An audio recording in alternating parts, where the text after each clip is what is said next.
ma ogtahay in ay jireen dad iimaankooda darteed dab lagu tuuray balse aan marnaba ka laaban diintooda? qisadan cajiibka ah waxaa lagu sheegay qur-aanka kariimka, gaar ahaan suuratul buruuj.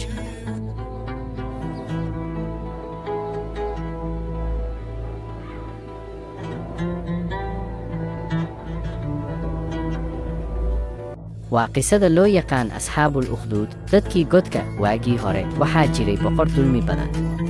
boqorkaas wuxuu doonayay in dadku isaga uun caabudaan, islamarkaana ka laabtaan rumaynta Ilaahay.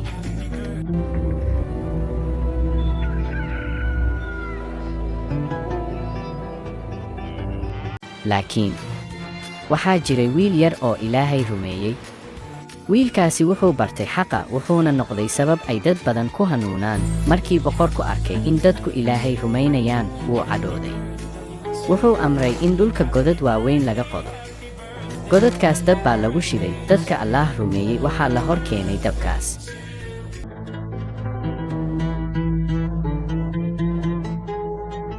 waxaa lagu yidhi, haddii aad diintiina ka noqotaan, waad badbaadaysaan. haddii kale dabka ayaad ku dhimanaysaan. laakiin yaabkeedu wuxuu ahaa, ragga, dumarka, xataa hooyooyin carruur wata, dhammaantood waxay doorteen iimaan, halkii ay ka dooran lahaayeen badbaado ku meel gaar ah.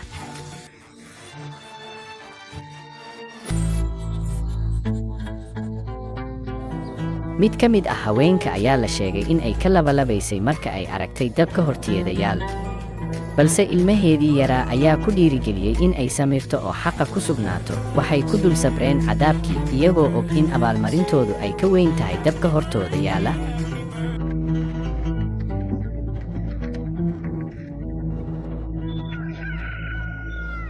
qisadani waxayna baraysaa in iimaanku aanu ahayn hadal keliya, balse uu yahay go'aan adag marka imtixaanku yimaado. waxayna xusuusinaysaa in dulmigu aanu weligii sii jiri doonin, iyo in kuwa xaqa ku sugan ay leeyihiin abaalmarin weyn. adiguna haddii aad la kulanto caqabado ama cadaadis, xasuuso dadkii dabka lagu tuuray, iimaankooduna uusan marnaba guban. waagii hore, kadib geeridii nebi muuse calayhi salaam iyo nebi yuushac bin nuun calayhi salaam, reer bani israa'iil waxay galeen wakhti daciifnimo iyo kala daadasho ah. cadowgoodu wuxuu ka qabsaday dhulkoodii, wuxuuna ka qaaday sharaftii iyo xornimadii.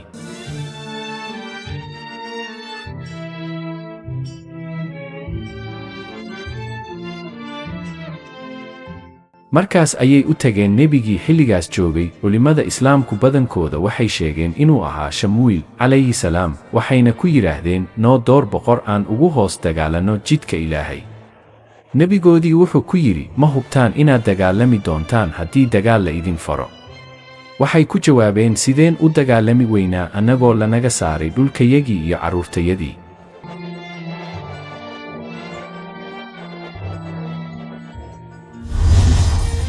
markaas Ilaahay wuxuu u doortay nin la yidhaahdo Daaluud inuu noqdo boqorkooda, laakiin dadkii qaar way la yaabeen.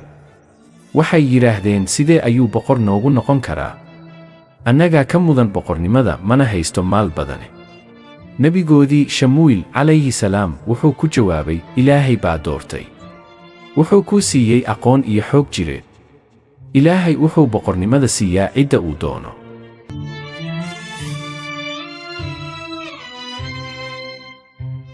markii Daaluud uu ciidankiisa la baxay, wuxuu ku yidhi, Ilaahay wuxuu idinku imtixaanayaa webi. qofkii si buuxda uga cabba ma aha mid ila socon doona, qofkii hal sacab ka cabba mooyaane.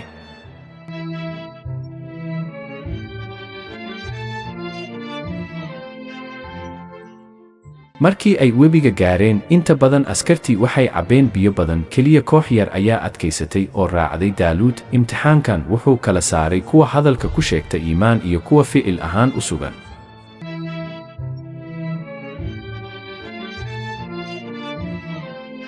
cadowgii ay la dagaalamayeen waxaa hoggaaminayay nin la odhan jiray Jaaluud. Jaaluud wuxuu ka tirsanaa qoomka Falastiiniyiinta.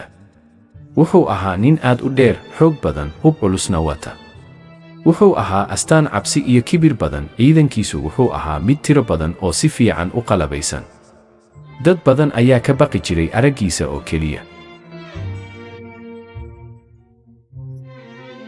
markii ay arkeen Jaaluud iyo ciidankiisa, qaar ka mid ah askartii waxay yidhaahdeen, ma awoodno maanta inaan ka hortagno Jaaluud iyo ciidankiisa.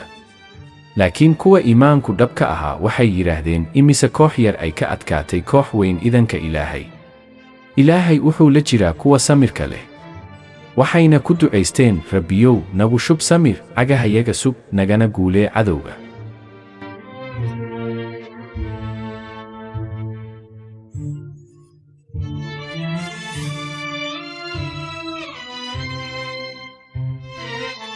dagaalkii markuu bilowday waxaa ka dhex muuqday wiil dhalinyaro ah oo la oran jiray Daawud calayhi salaam. Daawud calayhi salaam ma ahayn askari caan ah wakhtigaas, laakiin wuxuu lahaa iimaan adag iyo tawakkul buuxa. wuxuu qaaday dhagax yar wuxuuna ku dhuftay Jaaluud. Jaaluud wuu dhacay, ciidankiisii way kala yaaceen.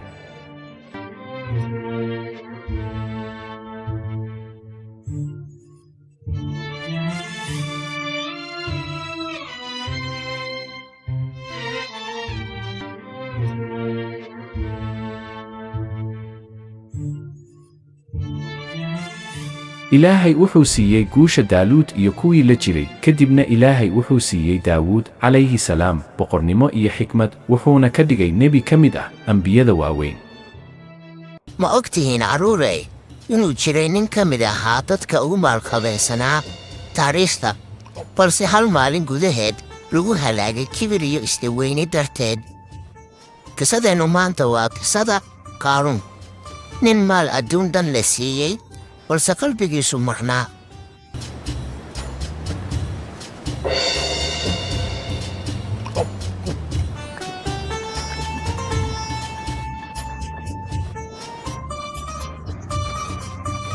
Qaaruun wuxuu ka mid ahaa reer bani Israa'iil, isla kuwankii uu ka dhashay Nebi Muuse calayhi salaam.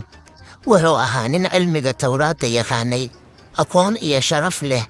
laakiin marka maal adduun la siiyo, qof qalbigiisu liito, imtixaan adag ayuu noqdaa. anu gudagalno qisadeenna carruuray.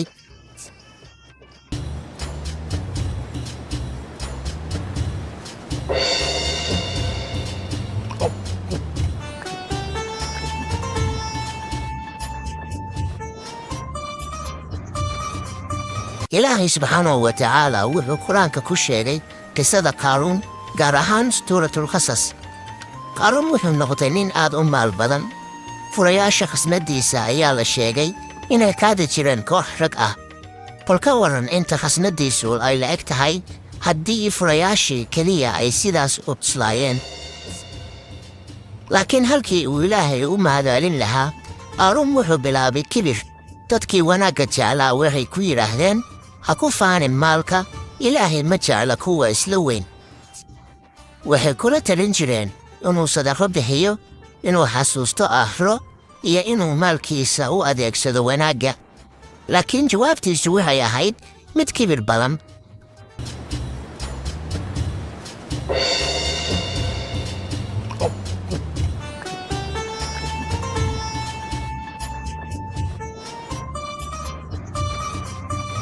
Qaaruun wuxuu odhan jiray, aniga ayaa maalkan ku helay aqoontayda iyo kartidayda. subxaan allah, wuxuu hilmaamay in Ilaahay yahay kan bixiya risqiga iyo maalkaba. wuxuu u arkay maalka inuu yahay natiijo dadaalkiisa oo keliya, ee ma ahayn nimco Ilaahay ka timid. Qaaruun wuxuu bilaabay inuu dadka hortooda ku faano. wuxuu soo bixi jiray isagoo ku labisan dhar qaali ah iyo dahab. dadkuna way la yaabi jireen. qaar ka mida dadka adduun jacaylka ah waxay odhan jireen, bal eega Qaaruun, haddii aan heli lahayn wixii la siiyey isaga. laakiin kuwa iimaanka leh waxay dhihi jireen, waxaa ka khayr badan ajarka Ilaahay siiyo kuwa samra oo camal wanaagsan sameeya.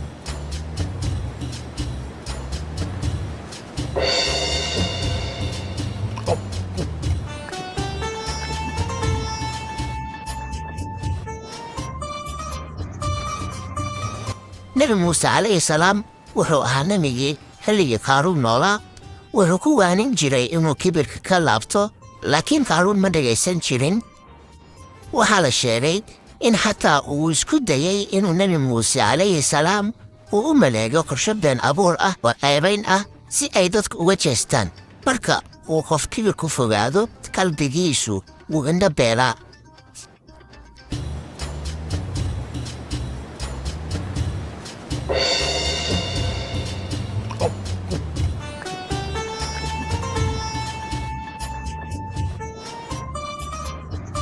maalin maalmaha ka mid ah qaaruun wuxuu soo baxay isagoo ku jira isla cajab iyo kibir, laakiin ilaahay markuu arko kibir xaddaaf ah cadaaladiisu way timaadaa. dhulka baa amarkii ilaahay ku furmay, qaaruun iyo qasnadihiisii dhammaantood dhulkii baa laqay. ma jirin cid badbaadisa, maalkii uu ku faani jiray ma difaacin, saaxiibadiis ma caawin, hal mar ayaa la waayey isaga iyo hantidiisiiba. kuwii shalay ka hinaasi jiray maalkiisa waxay yidhaahdeen haddii ilaahay noo siin lahaa maal sida ugu siiyey qaaruun, annaguna waan halaagsami lahayn. waxay garteen inuu maalku yahay imtixaan. qisada qaaruun waxayna baraysaa carruuray, maalku inuu imtixaan yahay ma aha sharaf joogto ah. kibirku waa jidka halaaga. qof kasta oo yidhaahda aniga ayaa sameeyey isagoo ilaahay ka reebaya halis buu ku jiraa. dhinac kasta waa in lagu mahadceliyaa ilaahay. carruurayn maanta qisadeennu intaasay ku eg tahay. waa inoo qisooyinka kale ee xigi doona. بسم الله الرحمن الرحيم. فخسفنا به وبداره الأرض فما كان له من فئة ينصرونه من دون الله وما كان من المنتصرين. وأصبح الذين تمنوا مكانه بالأمس يقولون ويكأن الله يبسط الرزق لمن يشاء من عباده ويقدر لولا من الله علينا لخسف بنا ويكأنه لا يفلح الكافرون. صدق الله العظيم.